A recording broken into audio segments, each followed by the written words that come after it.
if you sell at the right time in Dynasty, if you sell during the season at the right time, at the trade deadline or before, you can get max value for these types of players.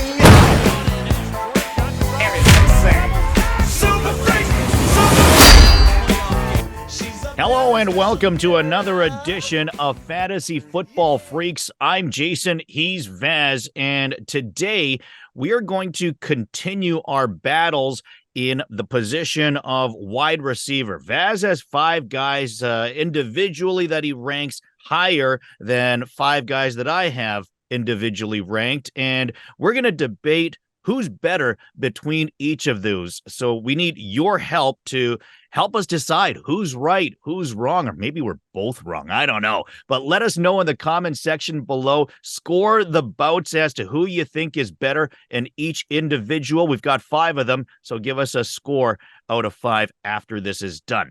Without further ado, let's start with our first matchup in the wide receiver position. We are going with Michael Pittman versus Marquise Brown. Vaz, you've got Pittman. Why? Okay, let's do it, Jason. So, okay, for me, when we look at these two guys, Pittman and Hollywood Brown, okay?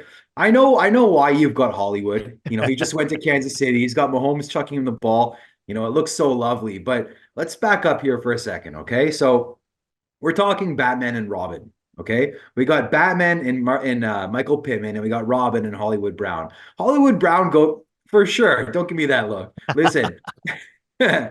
Hollywood Brown goes to Kansas City. Everyone's so excited. But listen, he's not the first target in the receiving game, okay? He's probably not even the second, okay? He's the third option for the receiving game here. And you know what? The way defenses have been playing the Chiefs, they're taking away the deep ball. Okay, so Marquise Brown, I think it's going to be great for the offense. He's going to stretch the field, and he's going to open up the underneath passes for Rice and for Kelsey. So I do think it's a great signing, especially for the cost. But for fantasy, no, I'm not buying in on Marquise Brown right now. Okay, and you cannot compare him and Pittman. Of course, Pittman is in a worse situation with Anthony Richardson, but he's the big dog. He's the number one option in the receiving game. He's going to get most of the targets. So you can't compare these two. And just talent wise, you can't compare them either. Pittman is much better than Marquise Brown. They're the same age, so that's irrelevant. You gotta go Pittman here. Okay, so let me start by saying that I think they're both great receivers. The difference between the two is that Marquise Brown hasn't been able to show what he's actually capable as of yet. He really wasn't in a passing offense to any degree with the Baltimore Ravens. They were always playing with the lead with Lamar Jackson, so they're always going to try to ground and pound, especially in the second half.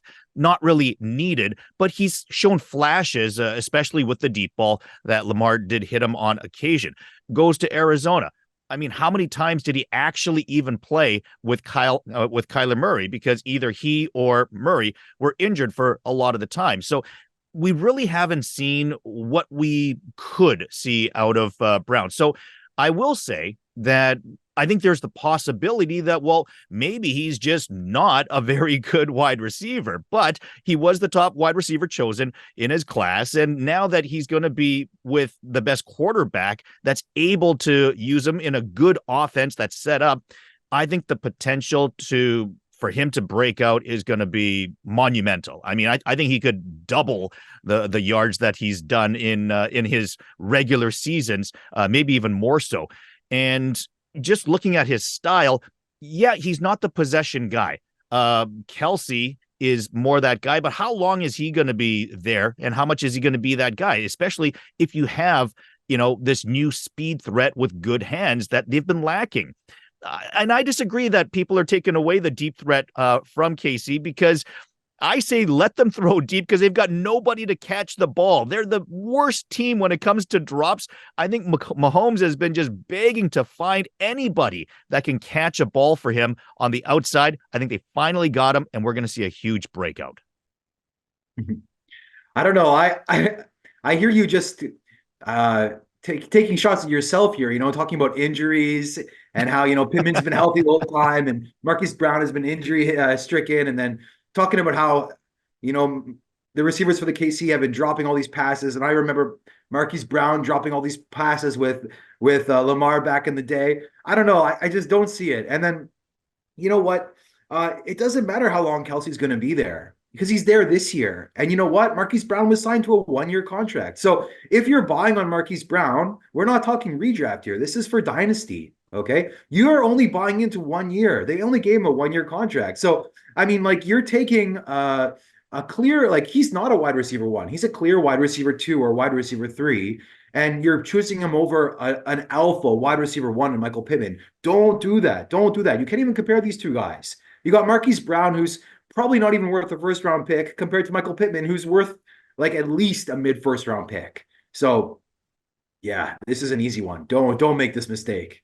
I'm surprised that you're taking the conservative route because you're normally the one that likes to gamble, but I am taking the gamble here. I know that Pittman goes into the season worth more, but I think coming out of the season, I think Brown is going to be worth more. Let's take a look at our next battle where we pit Puka Nacua up against T. Higgins, and you are high on Nacua in particular, and I would say that I'm low on Puka. So I think this is more of a Puka battle because I think T. Higgins, I think we both agree what his general value is, but why do you like Puka so much? Okay, well, let me just start this by saying I'm not exceedingly high on Puka. Okay, I think you're exceptionally low on Puka. Like when I look at the value of Puka right now on the open market, I'm about average. Like I think I'm about average. I think I have him ranked as like my wide receiver 5 or 6 or 7 or in that range. Yeah, I mean, I think he's generally ranked around 9 or 10. Okay. Well, you know what? Let's just talk about this past season, his rookie season, where he broke all the records, right? Yeah. 105 receptions, 1,500 plus total yards. Looked amazing with the run after the catch, strong. He separates quickly off the line of scrimmage. You know, he just looked the part. He looked great, and he's only 22 years old. He did that in his first season. If he replicates that this upcoming year or comes close to it, he's gonna be like in the same range as Jamar Chase and CeeDee Lamb, right? Because what's keeping him from that range right now is the fact that he was a rookie, and can he do it again, right? Yeah. But the thing is, even if he only has like he's gonna catch a lot of balls. Like so, let's say he only has like 90 receptions and like 1,200 yards. That's still amazing. Like he's still going to be a top 10 dynasty receiver. And I think that's pretty easy to expect. We can expect that from him. So T. Higgins, who we're comparing him to, has never had over in 4 seasons, has never had over 75 receptions, has never had over 1,100 receiving yards in 4 seasons with Joe Burrow as his quarterback. He's been suffering injuries too. So like, I don't think you can even like compare these two because we've got one guy who, he's almost a lock to put up more receptions, almost a lock to put up more receiving yards, and he's younger too. T. Higgins is approaching that age where he's going to start seeing a dip in value. He's good. Once you hit 26, 27, people start wanting to not buy these guys anymore. So I don't think we can compare these two guys. They're just clear. There's a clear divide. Okay, first off with T. Higgins, I mean, I think he's one of the stud receivers that really hasn't been able to fully shine yet, and part of the reason being Tyler Boyd. Now, I think Boyd is really starting to fade now, and as he does, it's really going to be the Higgins and Chase show, as opposed to before being sort of like a Three Amigos thing where they're all kind of taking some points off of each other. So I think with Boyd slowly out of the picture, assuming they don't add anyone else, which I don't really expect them to add top talent this draft, I think it's going to be Higgins and Chase, and I think we're going to see an uptick for Higgins. Going back to Puka, I've said this entire offseason is I'm out on everyone related to the Rams. Aaron Donald retiring, Andrew Whitworth gone. They've lost a lot of their top defensive players, and who knows what happens with Matthew Stafford anytime soon. Sean McVay has mentioned retiring, and if we look at the New Orleans Saints after Sean Payton retired and kind of left the team in an absolute mess. Okay, the same sort of way. If McVay were to leave, let's say coincidentally with Stafford retiring, which I don't think is too far fetched, then I really do wonder what's going to happen to this team. So that's part of it. Okay, number two is Puka Nacua really that good of a receiver, or is it because of the system that he was in? Because from week one he gets there. Where Cooper Kupp is the focus of everything, where their offense is based on one receiver making all of these catches. He doesn't start the season. Therefore, well, we need somebody to do this. And Nakua's next man up gets that role and thrives in it, in all fairness. Okay. I'm not taking anything away from him, but I do believe that a lot of it had to do with systems. In the first 4 games, Nakua had double-digit targets in 3 out of those 4 games. The rest of the season, twice. Okay. So a lot of those targets are going to Kupp. Now, again, he still had amazing numbers, performed well, but I do wonder, is he going to do that well if he's in Carolina? Would he do that well if he was in New England? I really think a lot of his success was based on McVay, was based on Stafford. And if that changes in the next couple of years, then I could see that being a house of cards coming down. Do I think he'll have a good season this year? I think he'll do something similar to what he did in his rookie season, but long-term, I am a little bit concerned. And with T. Higgins, he's, to me, a guy who's very stable that will incrementally increase, I think, in the next couple of years. Yeah, I mean, like it is a little bit concerning, that what could happen with Nakua in the future if Stafford were to retire, but we don't know. Stafford could play another 3 years. We don't know. McVay's gone, and their defense has gotten worse, as you said. So they should throw the ball more. And you know what is appealing about Nakua is he gets open quick, Yeah. okay, and he's good with the ball in his hands after the catch. Yeah. So he He can has put up a excellent lot of hands. yak. He has Yeah, excellent hands as well. So, I mean, like I said, I don't think he's a bad receiver.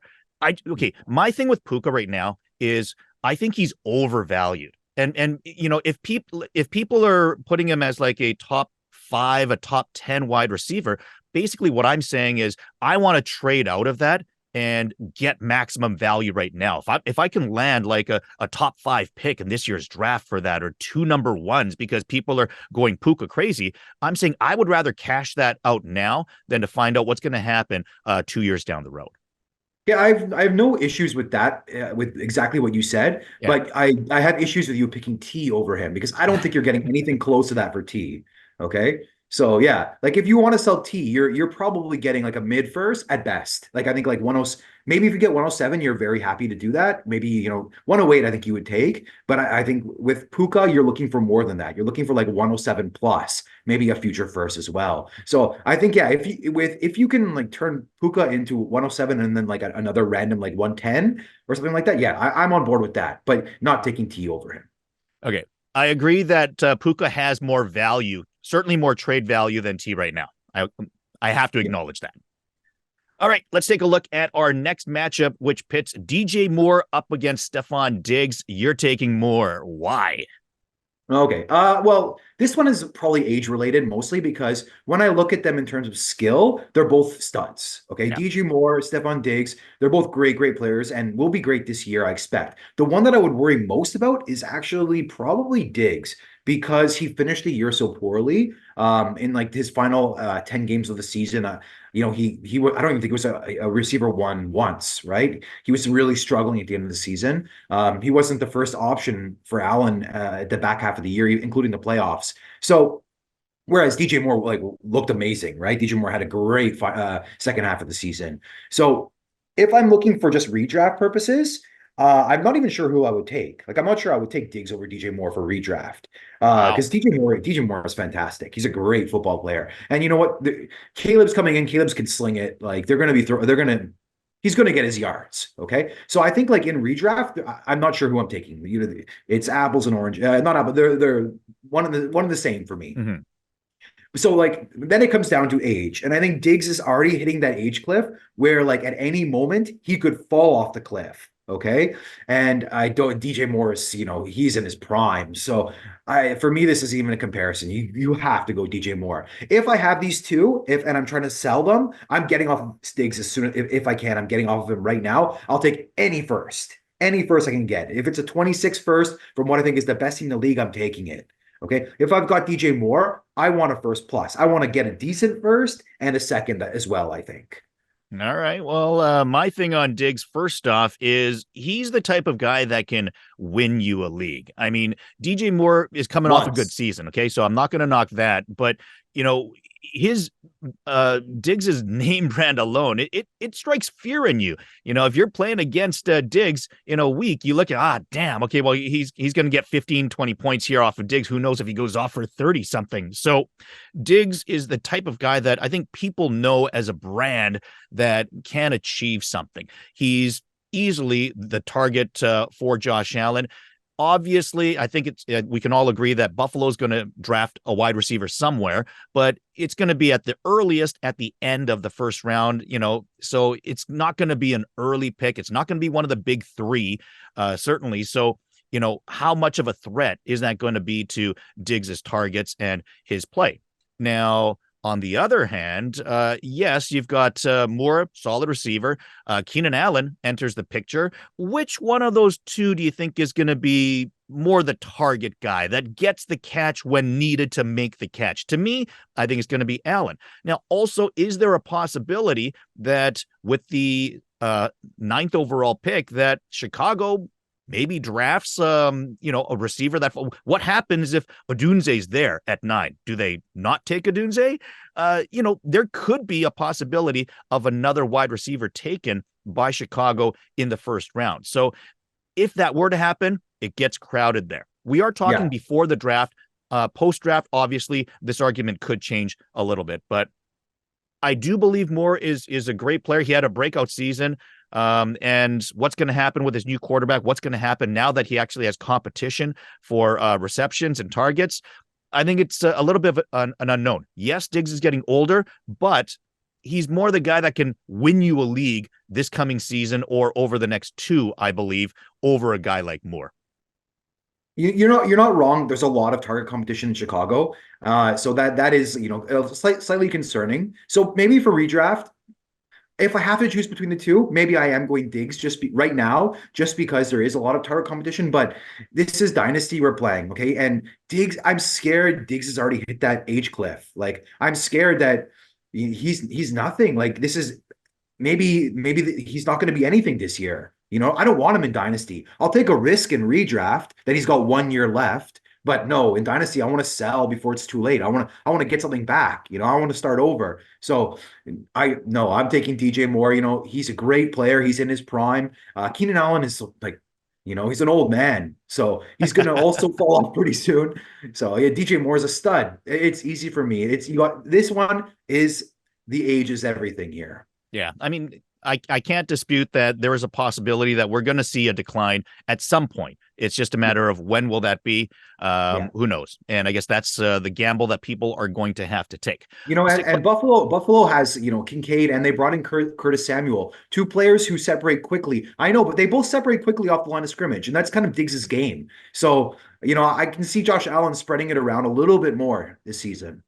Okay, let's take a look at our next matchup, which pits Devontae Smith against Tyreek Hill. What do you say? What do you say? What do you say? You little brat? You have never thanked me. I'll see you tomorrow. Maybe. And you are taking the younger Smith. Yeah, there's a kind of a trend here, right? You're about the name brands and I'm more about the youth. But yeah, for me, it's like, okay, this one probably needs to be spoken like with an asterisk. Okay. If your team is like, if you look at your team and you're like probably a championship contender, like a top two team, and you think you can go for it, you're keeping Tyreek Hill here over Devonta Smith for sure. Because like he's a game breaker. He can put up like 40, you know, he can win you your week by himself. Like he's a superstar. He's amazing. Like he's one of those players that like you said, strikes fear into your heart when you see them on the opposing team's lineup, right? But there are some things that I'm concerned about with Tyreek Hill, and it's related to the fact that like off the field, there's a lot of stuff going on right now. I think I just read he jammed a cigar in his baby mama's face recently. I don't know if you heard about that. Yeah, the guy's a lunatic. Like he's a great football player, but he's you know he's a lunatic. So, and then you know what? Recently, like a couple years back, he said around the age 30 he wanted to retire. Well, he's 30, so that could come at the end of this year. Maybe he's got another year. I'm not sure. I think But last year he said he wanted to play. What was it? 2 more years or 3 more years or something. Like he put yeah. a finite number on it. which, Right. yeah, I mean, honestly, that does concern me. Yeah. And you know what? Devonta Smith is a great player. He's like a clear-cut top-end wide receiver too, who's young. You know, he's going to be a great fantasy player for the next 5, 6 years. So if I have Tyreek Hill, it's one of those cases where if I'm not a top team, I will sell before it's too late. You know, I'll get out a year too early before I'm a year too late on him. Like right now, I feel like Diggs, I'm already too late on Diggs. And I think Tyreek could be there at this time next year. So I'll look to sell and move down to Devonta Smith a year too early. But like I said, if I am a top team, if I'm going for a championship this year, then I'll probably hold Tyreek. Yeah, honestly, I don't know if there's too much to argue here. When it comes to Devonta Smith, I think we know exactly who he is, right? Yeah. There's no surprises with him. There's nothing that we fear. There's nothing that we're going to be overly exuberant about. We know exactly what he's going to be. He's a wide receiver too, and probably not going to change for the next couple of years. With Tyreek, it does concern me, the statement that he made about how much longer he considers playing. So I mean, according to him, it's like maybe 2 seasons left at the most. So how serious is he about that? Or, you know, how clickbaity is he with a statement like that? I don't know. But the one thing I will say is I think when you watch him play right now, there's no slowdown in terms of, you know, you don't sense anything going, okay, he's only got a couple of years left. We need to sell him now. The talent is still there. His ability to gain separation, to score touchdowns, to strike fear in the hearts of defenders. I mean, he's still the guy that cornerbacks fear more than any other player. So with the ability to hit home runs, with the ability to win you fantasy championships, I'm going to stick with Hill. If it means I have to go down with the ship when he retires, so be it. I'll take that gamble to win championships. Obviously, if I'm rebuilding, then yeah, I'll trade him for younger talent. But for the time being, I think I just can't imagine trading a guy like Tyreek Hill unless you're absolutely have no chance of winning whatsoever. But I don't know if we have too much to debate in terms of this in actuality. Now that we are actually talking about it. Yeah, this is one of those where we're actually probably going to agree slightly, which kind of sucks because that's not the purpose of this video. But like, I think the lesson here is be real with yourself and look at your team. Okay, if you are a legitimate contender, like a top 3 team in your league, keep Tyreek or trade for Tyreek, but don't lie to yourself. And if it's looking like you're probably not going to win and you have Tyreek on your roster, you need to approach the other teams that are title contenders and sell for the value he's worth right now, because he is worth a ton right now. It's like, yeah, and I was just going to say, if you are going to try to acquire Tyreek Hill, definitely find that tweet or article when he mentions retiring at some point in the near future, and make sure you include that in the face of the owner that has him to strike a little bit more fear into him to see if you can get him at a little extra value. I think when we came up with this battle between Smith and Hill, the reason that we battled in the first place was we looked at our rankings, and you know, I had Hill ranked low as well because I do know about that information, but I just thought you had him so much lower, and I think that's why we ended up doing this battle. In the end, it is what it is, but you know I think Jason, that's what happened. It's just a matter of how much you're going to devalue him because of the fear of him retiring early. When I make my rankings, I base it off like a startup as a thought process. Yeah, as a startup draft. And like, that's my thought process. So I'm thinking solely about value. And when I'm thinking solely about value in my mind, Devonta Smith is worth more than Tyreek, and age is a huge factor there. So I know what Devonta Smith is, as you said, and he's a guy that you want on your team to put in your wide receiver 2 slot for the next, 4 or 5 years. He's going to perform. He's going to give you good production. And if I have Tyreek Hill, I expect him to put in my wide receiver 1 slot and put up massive numbers for the next 1 to 2 years.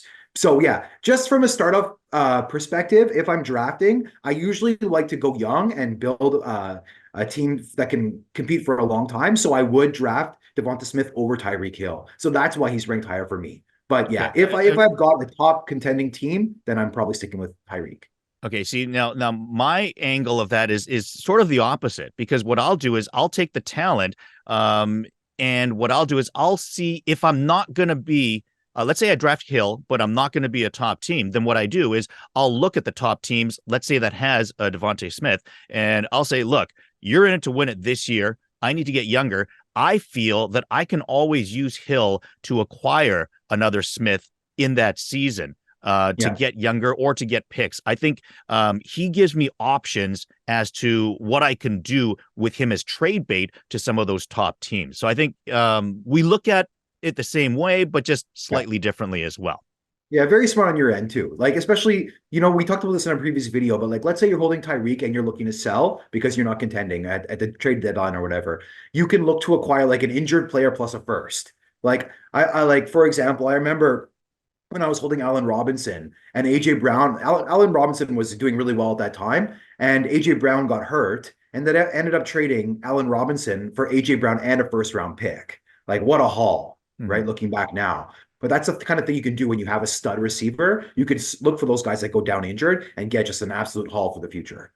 So yeah, I love that. I love that strategy. And that's also the same approach I'm taking with a guy like Derrick Henry. So I have him in all of my leagues. But as an example, if at any point that, I'm sort of out of the top 4 or the top 6 in my league, then I feel that if he's having a great season with Baltimore, I think, which we all fully expect, I feel like at any point, if he's a top 5 running back, that I can trade him to one of the top contenders and get a haul for him, because he's going to be a championship winner for somebody. And whoever I give him to, I'll expect to be able to get some sort of a haul for him. So, I see Tyreek Hill as that type of a player. Like, who knows how many years they have left, but the years they do have left, they're still dominating. And therefore, you can get them from, you can get a good haul from a winning team because of that.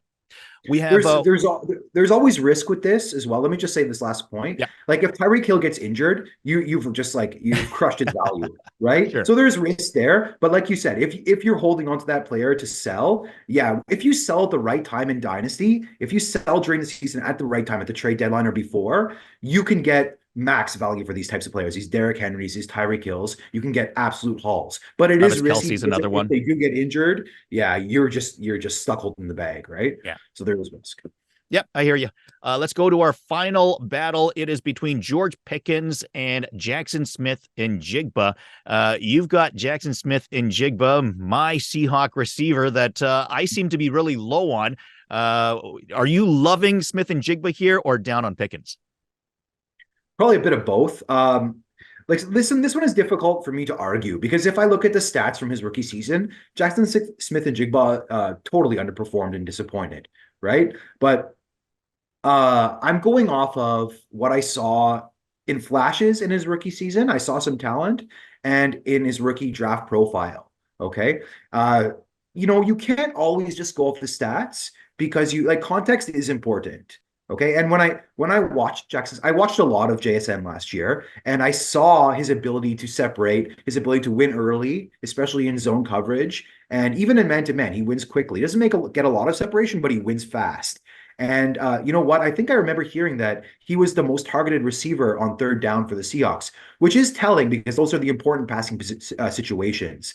And the big issue with JSN was he wasn't on the field enough. On first and second downs, he wasn't on the field enough. They were a running team. They wanted to run the ball on first and second down. They used a lot of 2 tight end sets, so they only had 2 receivers on the field. And Metcalf and Lockett didn't get hurt, so JSN was always on the sidelines. And if I look at his snap share over the first season, over his first season, it's always under 75%. It's usually in the 60s. Okay, you cannot perform. You cannot be a wide receiver 2 even when you're only on the field 60% of the time. It's just not possible. So when you take all that into context and you take that and you consider everything, he did okay. He didn't do great, but he did okay. And I think he's got the talent that he will eventually take over for Lockett. I think he'll step out of Lockett's shadow. And if an injury does hit to Metcalf or Lockett, he will get a lot of playing time, and we'll see the talent and we'll see the production as well. This is what I'm hoping. This is what I have to hope, right? With JSN, who I was really high on as a rookie. And then with Pickens, I think he's a very good player, but he's a boundary player. And boundary players are a little bit scare me because they have those spike weeks and then those down weeks. And I hate those in receivers. They'll win you a week, but then they'll lose you a week. And you really don't want that in your lineup. I don't want that in my lineup. So yeah, because I play a lot of like PPR, half PPR formats where guys like Pickens just piss me off. Okay. I want guys like JSN. And I look at JSN and I think like he could be a Keenan Allen. Imagine if I can get a Keenan Allen at 22 years old who's still JSN is super young. He was the youngest rookie receiver last year. So if I can get that type of player at his age, I want it. So I'll take the risk with JSN here over George Pickens, who I know what both of them are. I think I know what JSN is, and I'm gonna go with JSN here.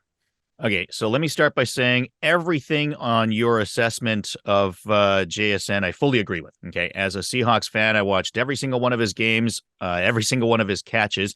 I think the one thing I'll add to that is he's got amazing hands, and it's Oh one of yeah. the first things that I look at for wide receivers is when you're open, do you have the ability to catch the ball, and even when you're covered, and the cornerback makes a mistake or just his hand goes by the ball but doesn't touch it, with that distraction, are you able to catch the ball? And I always see Tyler Lockett as being amazing at doing that, and I think Smith and Jigba has that trait as well. And I don't compare him to Keenan Allen. I feel like Allen's a little bit bigger. I would actually compare him more to Lockett himself, and I think when Lockett eventually does move on or with his career, what have you, I think yeah, he will take his place. So the only issue for me is, when is that going to happen? Like, how I think the question with Smith and Jigba isn't, when is he going to break out? The question becomes, when is Lockett going to move out of the way? Because he's the guy that you need to see. Because clearly Lockett and Metcalf, they need their targets. Okay, they're much more higher paid, right? Both of them have big contracts, and I don't know if you've noticed, but there's a lot of times when Metcalf's not getting the ball, and he'll go to Geno or he'll go to Carroll and say, "Hey, what's going on here? Like, how come I'm not getting the ball?" And I don't think Smith and Jigba is going to do that sort of thing at this point in his career, where if Smith and Jigba had like 5 or 6 catches in the first half, and let's say DK had one target, he's going to go and say, "Hey, Lee, something's wrong here," and things might get affected in the second half, where it's not going to be the other way around.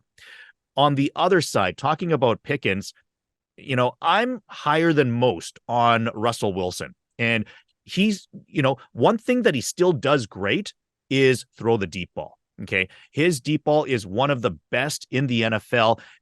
His issue is not getting the ball out on time. When there's a set play up the middle that he's supposed to throw, he'll, pull it back, and then he'll scramble around and look for something to try to create something. But while doing that, he still has one of the best deep balls throwing to the outside. And I think that works in favor of a guy like Pickens. Now, note, I think we can all assume that Pittsburgh's going to draft a wide receiver at some point in the draft. I don't think it's going to be one of the top 3 guys, but, we can expect it to be a decent wide receiver.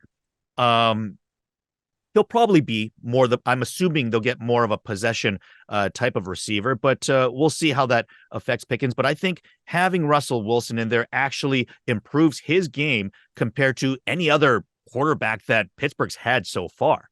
So with those things, I like JSN, but at the same time, I'm just not going to wait for that to happen. I want the value now. And as his value goes up, then maybe next season I can get JSN in the off season when, because I don't think it's going to happen right away. I still think he's a couple of seasons away because of opportunity. So I'm not going to wait for that opportunity.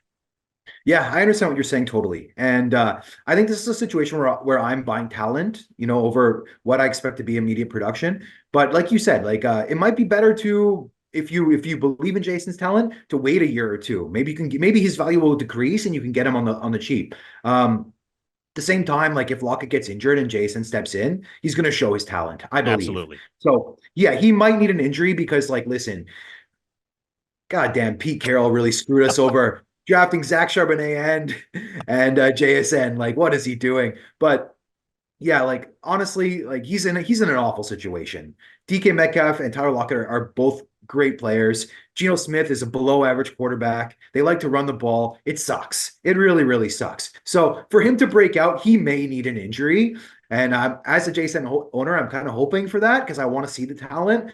But Yeah, like you said, I totally understand everything you said. I just don't particularly like Pickens also, and I really like JSN. So this is one of those times where like I'm just going off of what the player type I like. I like receivers that, can get a lot of receptions and run after the catch. And I see JSN as that has and Pickens doesn't. So yeah, I just like the player type that JSN is over the player type that Pickens is. I So agree this is with just you a on that personal too. I like JSN. I don't like Pickens. I agree with that part as well. Like all of those things, everything you're saying, I agree with. But to me, it's not time yet for JSN because yeah. of his situation. Whereas I think the situation has improved for Pickens, and therefore I think his value is greater right now. It could change for both of them, maybe in a year or two. But I think it's worth waiting for that moment to come. There you Yeah, have Jason, it. I think we were a whole lot more amicable in this episode than the previous two. So far, so far. We'll see. We'll see how things are different when we do the tight ends. But yeah, I think we agree on a lot of things. They're just kind of small little things that we're disagreeing on. But for the most part, yeah, we do have the same views on a lot of these wide receivers. But there you have it. Those are our 5 receivers that we rank differently in terms of value. Who did you agree with in each of those battles? And give us a score out of 5. Who gets a 3-2 win? Who gets a 4-1 win? Maybe it's a clean sweep for one of us. Who do you agree with? Leave your comments in the comments section below. Get involved, as we're actually very curious what you think as well. And as mentioned, we do have another video coming up where we're going to talk about the tight ends. We've got 5 guys that we disagree on over there as well. So stay tuned for that video. And to do so, remember to subscribe to the channel so that you're notified as soon as that next video is up. Otherwise, thank you once again for joining us on this edition of Fantasy Football Freaks.